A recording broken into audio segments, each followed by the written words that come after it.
Hey guys, welcome back to Andy's Dinosaur Reviews, and today we are back with another brand new Mattel Jurassic World Chaos Theory release. This is the other gigantic trackers figure. We have the Bajadasaurus, and this one looks pretty cool except for the incredibly short tail as per usual. Somehow the tail is even shorter than I was expecting.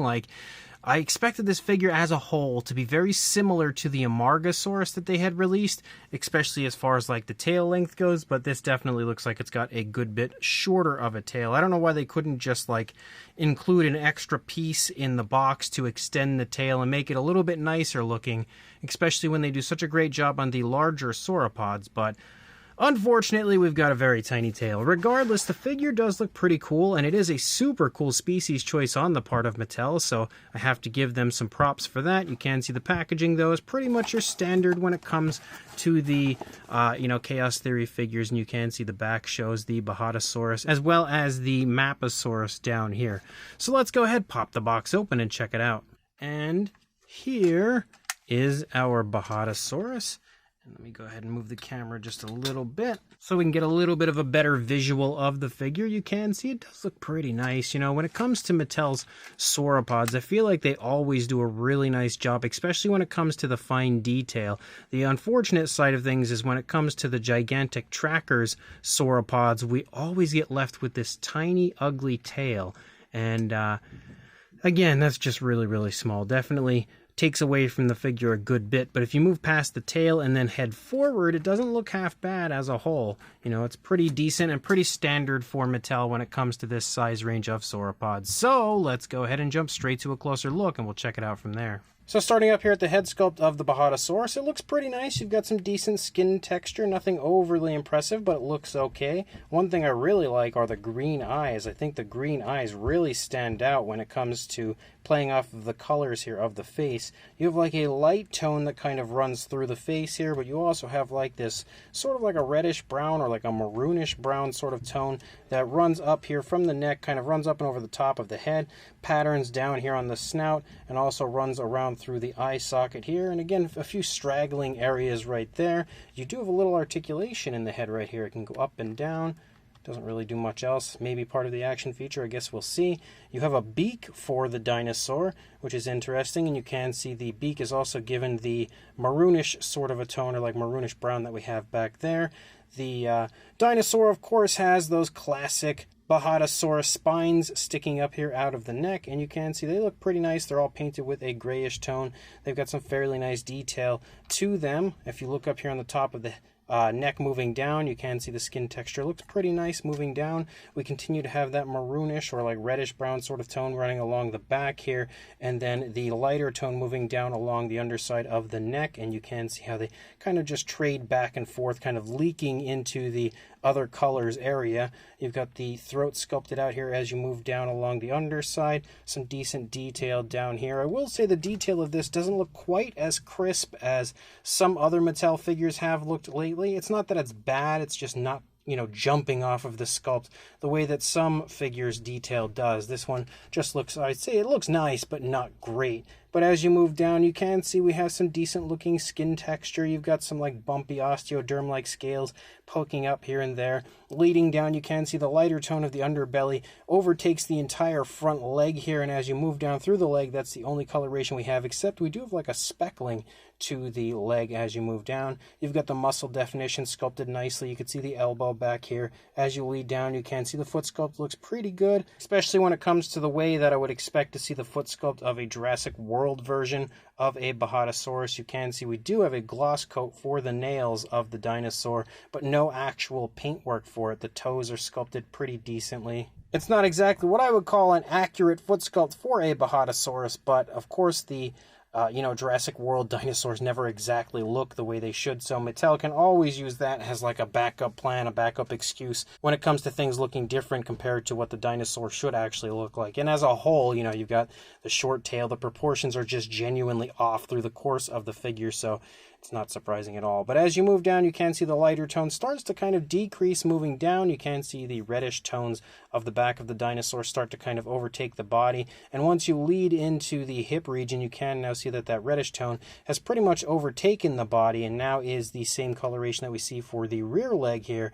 It overtakes the entire rear leg. The detail does look really nice and really crisp moving down that rear leg. You again have some bumpy osteoderm scales and stuff. Really nice looking skin texture moving down, nice muscle definition and everything. Again, the nails have a gloss coat to them, but no actual nail paint. I don't know why they don't just paint the nails. It makes no sense to me. We do have a few more spines moving down the back here, which unfortunately are just the reddish tone rather than painting them out to give them that grayish tone, which I think would have been much nicer.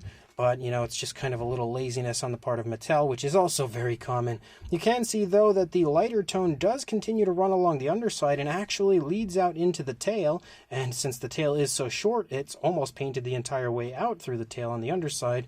But unfortunately, it doesn't make it the whole way. But at least some paintwork moving out into the tail is a nice addition to the figure. You can see a few more kind of like bumpy ridges here moving down along the back of the dinosaur as you lead out into the tail. Of course, when it comes to the articulation, the front leg does move forward and back, and also out away from the body, quite nicely actually. So there's some nice mobility, a little jerky, but decent mobility there. Then the same for the rear leg, again forward and back. And yep, also out away from the body. And then you've got one joint here for articulation, just side to side. It doesn't really do anything as far as up and down. And then another spot right here. But again, I think maybe that might have something to do with the action feature. We'll just have to wait and see. But we do have the fax app. There it is. If you want to add this one to your collection, there is the fax app code for you to do so. On the opposing side, you're not really going to see much of anything different, of course, with a figure like this. The only real difference is going to be the positioning of the legs, and they're not that drastic that you can see a huge difference. Basically, the legs are just a little further apart on this side compared to what you see on the opposing side. We do also have articulation in the neck, which is forward and down, but again, it looks like it's part of the action feature. So we'll have to get a look at that here in just a minute. You have the nice looking detail here for the underside, moving along the underside of the stomach. Interesting, kind of like hanging skin moving down along the underside of the dinosaur. You can see it lead all the way down through the throat and down through the underside, which is quite intriguing. But again, the figure's interesting. I definitely wouldn't say it's one of my favorite sauropods from Mattel, but it's kind of cool. As far as the size goes, if we go from the tip of the tail here to the snout, about 13¼ inches or around 33 centimeters, and the highest point in the position that it kind of sits in, you're talking about the top of the spines there, about 7¾ inches or around 19½ centimeters for a size comparison. There is Mr. Papo T-Rex, the Attack Pack Colovosaurus, Robert Muldoon, and the Collect A human being next to our Mattel Bajadasaurus. And you can see again, it's a pretty decent size. It's not small, but it's not gigantic. It's pretty much what you would expect when it comes to a gigantic tracker sauropod. And then for another comparison, and probably the best one I can give you, here is the Mattel Amargasaurus and Bajadasaurus here next to each other, and you can very clearly see they are of a very similar size. The Mattel Amargasaurus does have a little bit of a longer tail, so it doesn't look quite as awkward as the Bajadasaurus does, but as far as the overall size goes, they're pretty similar. And then one more comparison, one final comparison, you can see the Maposaurus, which is from the same wave as the Bajadasaurus here,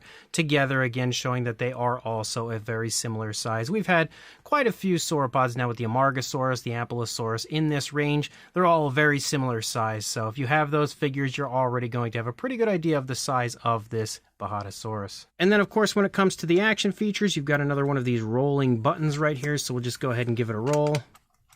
So as the dinosaur's neck goes down, the head kind of extends out, which is nice, and the spines here kind of extend out of the body, so now they're much longer than they were previously, and as you can see when we go back up, they kind of go back in. I don't even know so much if it's extending out, they just kind of stand up higher.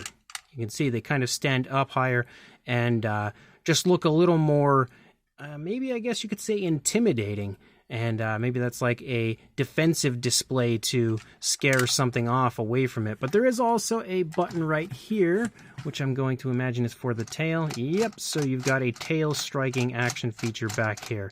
So you've got the ability to move the neck and kind of extend the spines up, and you also have a tail strike action feature there in the back. So this brand new Mattel Jurassic World Epic Evolution Chaos Theory Gigantic Trackers Bajadasaurus is pretty fun. You know, it's definitely not the greatest figure to come from Mattel, and in this size range, I'm never really all that excited about their sauropods because they definitely need to work on giving them longer tails, which is yet another problem for this one. I feel like if they would improve the tail length for these figures, they would just be so much nicer, but these short tails really make them look super awkward. Same case here with this one, but once you leave the tail area and you look at the rest of the figure, I think it looks pretty fun. Definitely a little stylized. You can see very clearly Mattel took their own creative liberties with the figure and the overall appearance to it, especially when it comes to the way that the spines move on the neck when you extend the neck down.